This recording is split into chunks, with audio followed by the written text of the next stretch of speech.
My name is Sarah Ganzeveld, and in this video I'm going to discuss our 2016 presidential candidates' strengths and weaknesses, starting with Donald Trump, then Jill Stein, Gary Johnson, and finally Hillary Clinton. An extremely credible source has called my office and told me that Barack Obama's birth certificate is a fraud. You know, it really doesn't matter what the media writes as long as you've got a young and beautiful piece of... When Mexico sends its people, they're not sending their best. They're not sending you. They're sending people that have lots of problems, and they're bringing those problems with them. They're bringing drugs, they're bringing crime, they're rapists, and some, I assume, are good people. If I were running The View, I'd fire Rosie O'Donnell. I'd look at her right in that fat, ugly face of hers, and I'd say, "Rosie, you're fired." My fingers are long and beautiful, and as it has well been documented, are various other parts of my body. And finally, I've said if Ivanka weren't my daughter, perhaps I'd be dating her. I think we can all come to a mutual agreement that Donald Trump's attitude and speaking skills are his highest downfall. If he can't respect the United States, how is he going to deal with foreign affairs?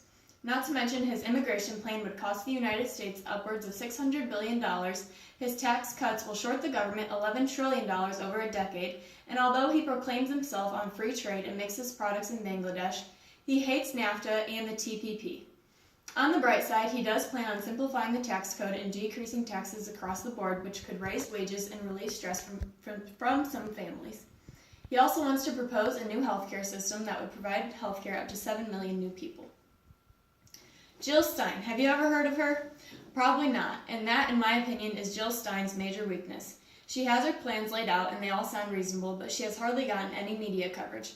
Her Power to the People plan will create 100% clean, renewable energy within 20 years, will invest in public transit, sustainable agriculture, and conservation, would create living wages for all Americans, replace unemployment offices with employment offices, advance workers' rights to create unions, would end poverty, provide health care for all, create free tuition in public universities, halt climate change, institute an end to the war between African Americans and police, and establish peace and empowerment to the people. It all sounds great, right? But she also has a warrant out for her arrest for protesting in North Dakota by spray painting a pipeline, which is not very qualified for a presidential candidate.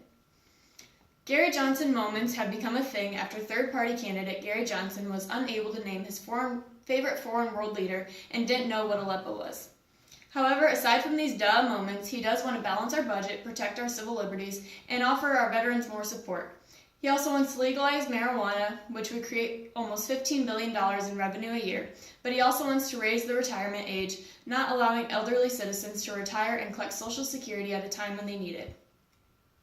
He also believes that we should eliminate the Department of Education, which would be beneficial by giving more power to state and local governments, but could create many issues in school systems. Benghazi, email scandals, and Wall Street speeches.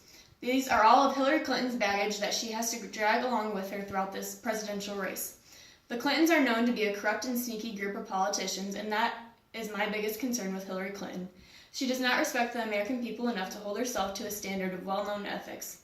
On the bright side, we would be making history with the presidential candidate being the first woman president. Hillary Clinton's plan on the issues that she has laid out on her website would practically solve every issue that Americans face. So how much of it does she actually plan to get done, and also at what cost? All in all, it will be interesting to see how the race plays out and who winds up successful.